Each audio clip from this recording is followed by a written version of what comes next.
Remember your favorite football-shaped cartoon from the 90s? Well, this is Craig Bartlett, the non-football shaped creator of Hey Arnold. So we thought we'd ask him a few things about the show. But before we start, Craig, can you do what you do best? So do you want me to just start drawing Arnold? We sure do. All right, here we go.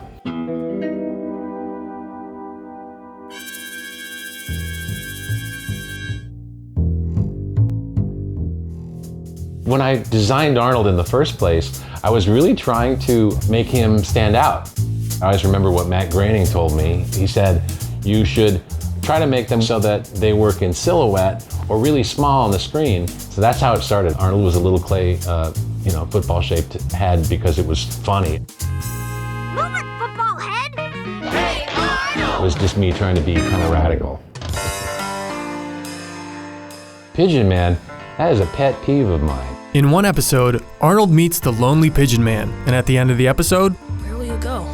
Somewhere I can live in peace with my friends. well, the internet had some ideas about that. Somebody said it's a suicide story, that he jumps off the building and Arnold, in his mind, to make sense out of it, imagines that he flew away. I hate that.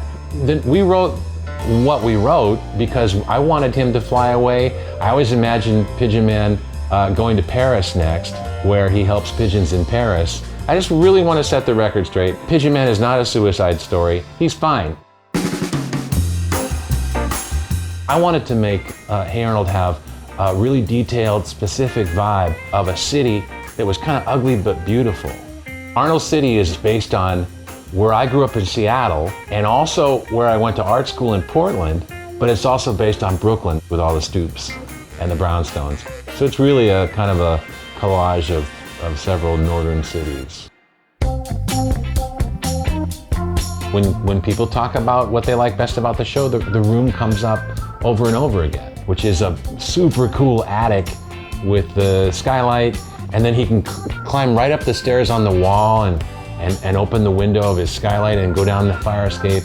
And we were reading Gabriel Garcia Marquez and 100 Years of Solitude and A Love in the Time of Cholera. Those were big influences on us because magic realism is the term coined about Garcia Marquez's writing.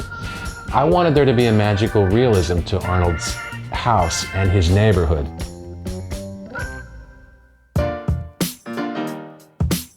So Craig, one last question. You bet.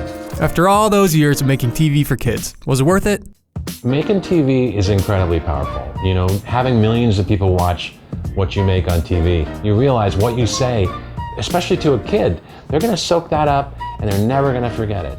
One of the themes of the series is that, you know, you're kind of trying to make the most out of a not so good situation. That's really what the show's about. I'll get these really heartfelt notes from people, and they'll say that they got strength when things look their worst. You know, what could be better than that? That's incredibly gratifying.